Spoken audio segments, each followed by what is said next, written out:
अशा संदर्भातला नियमही नाहीये। आपण जर GR मध्ये बघितलं तर 2.5 लाखापेक्षा कमी उत्पन्न असणारे, रेशन कार्ड त्यांचं पिवळं किंवा केशरी किंवा उत्पन्नाचा दाखला असणारे, अशी सगळी स्क्रुटिनी होऊन आम्ही सुरुवातीपासून एक गोष्ट म्हणत आलो की 2.5 कोटीपर्यंत लाभार्थी हे मॅक्सिमम असू शकतात।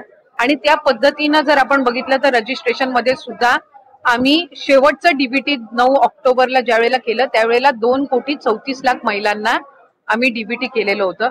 म्हणजे साधारणपणे त्या आकड्याच्या आपण जवळपास आहोत। त्यामुळे त्या पद्धतीनं आपण हे केलेलं आहे। मला वाटतं मुख्यमंत्री मोदयांनी ज्यावेळेला शपथ घेतली त्या दिवशी सुद्धा पत्रकारांसोबत संवाद साधताना काही वर्तमानपत्र आणि पत्रकारांनी त्या संदर्भातली त्यांना विचारणा करण्यात आली त्यावेळेला त्यांनी हे सांगितलं की जे बजेट सेशन होईल, पुढचं बजेट सेशन होईल त्यामध्ये जे 2100चा लाभ हा महिलांना आम्ही आमच्या मॅनिफेस्टोमध्ये कबूल केलेला आहे, त्या संदर्भातली जी काही योग्य ती घोषणा आहे ती केली जाईल। आता 1500चा लाभ आहे आणि जे लाभार्थी आहेत, जे व्हेरीफाईड झालेले आहेत, ज्यांना गेल्या महिन्यांपासून लाभ मिळत आहे त्या पद्धतीने त्यांना मिळत आहे।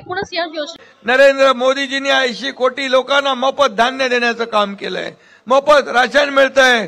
डिसेंबरचे पैसे तुमच्या खात्यामध्ये जमा होतील आणि माझ्या लाडक्या बहिणींना डिसेंबरचे पैसे मिळतील। खरं म्हणजे डिसेंबरचे पैसे तुमच्या खात्यामध्ये जमा होतील आणि माझ्या लाडक्या बहिणींना डिसेंबरचे पैसे मिळतील। खरं म्हणजे 1,500 रुपये आपण देत होतो कोल्हापूरच्या सभेमध्ये, ते आता 1,500वरून आपण 2,121 रुपये आपण ते करून दिलेत, वाढवलेले आहे। नाही, खरं तर अशा पद्धतीच्या चुकीच्या पद्धतीनं बातम्या काही वर्तमानपत्रामध्ये आलेल्या आहेत। माझ्याही नावाचं त्याच्यामध्ये कोट करण्यात आलेलं आहे। मी खरं तर सकाळी वाचल्यानंतर मलाही आश्चर्य झालं, कारण जी इंटरव्ह्यू मी कधी दिलीच नाही आणि जो संवाद कधी अशा पद्धतीनं औपचारिक झालाच नाही, त्याच्यामध्ये अशा पद्धतीनं एका वर्तमानपत्राने ती चुकीची बातमी दिलेली आहे। लाडकी बहीण योजना अतिशय बारकाईनं आम्ही राबवलेली आहे। साधारणपणे 2,40,00,000 पेक्षा अधिक महिलांपर्यंत आज ह्या योजनेचा लाभ पोहोचत आहे आणि ही योजना सुरू झाल्यापासून त्याची चांगल्या पद्धतीनं स्क्रुटिनी करणं, 2.5 लाखापेक्षा कमी उत्पन्न असणारे, 1 लाखापेक्षा कमी उत्पन्न असणाऱ्या माता भगिनींचे फॉर्म भरून घेणं, ते ऑनलाईन करणं, आधार सीडिंग करणं, अशा पद्धतीनं ते केलं गेलेलं आहे।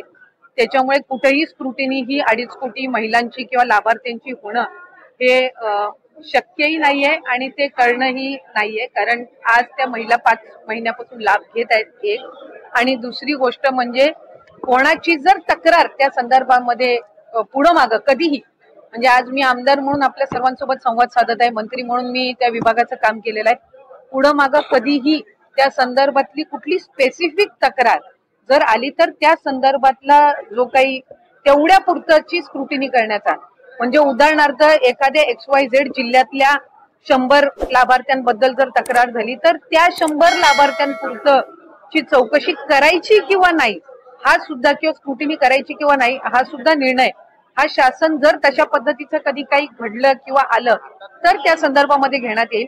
कुठेही स्क्रुटिनीचा विषय येत नाही।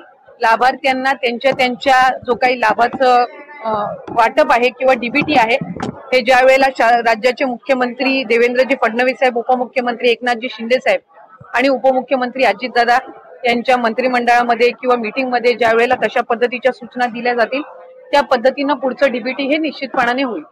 काही तक्रारी आतापर्यंत आल्या आहेत का की निकषाबाहेर काही लाभार्थी आहेत या संदर्भात? मी माझ्या कार्यकाळामध्ये तर तशा पद्धतीची एकही तक्रार कधी आलेली नाही।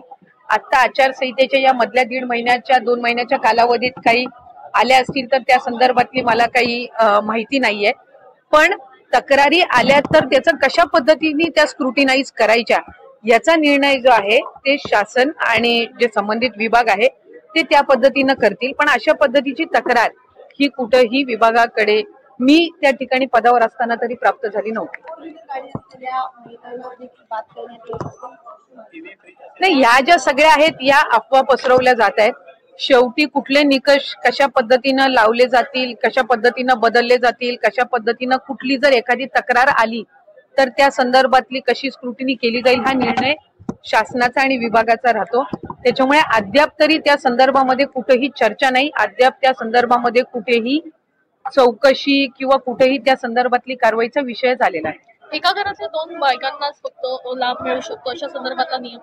या संदर्भात विरोधक आता पुन्हा एकदा आक्रमक होताना बघायला मिळतात, टीका टिप्पणी करताना बघतायत की आता निवडणुका झाल्यात, आता या संदर्भात अनेक खरं तर नियम जे आहेत ते लागू करण्यात येतील अशा संदर्भातले आरोपही होतात. एक तर विरोधकांनी सुरुवातीपासूनच या योजनेवर टीका केली. ज्या वेळेला 28 जून रोजी ही योजना जाहीर झाली त्यावेळेला सुद्धा त्याच्यावर टीका करण्यात आली.